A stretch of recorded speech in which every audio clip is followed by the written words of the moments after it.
Meron ba kayong tsinelas na Crocs na tinatngat ng aso at tinangay ang isang kapaan at hindi nyo na makita? So, i-recycle natin yan. So, please click nyo yung check kung ano natin gagawin. So, simplihan lang natin ang design.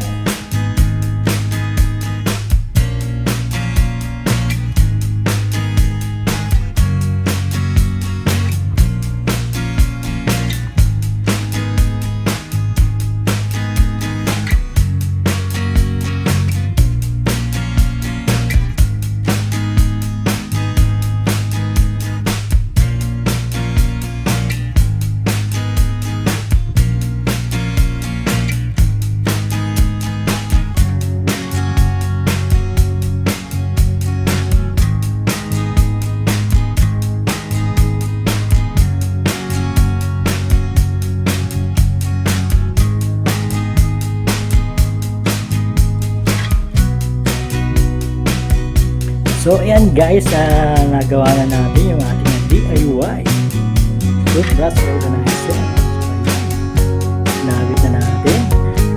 Lagyan natin yung toothbrush. Kaya lang kung medyo makakita kayo, syempre baka hindi nyo gamitin yun.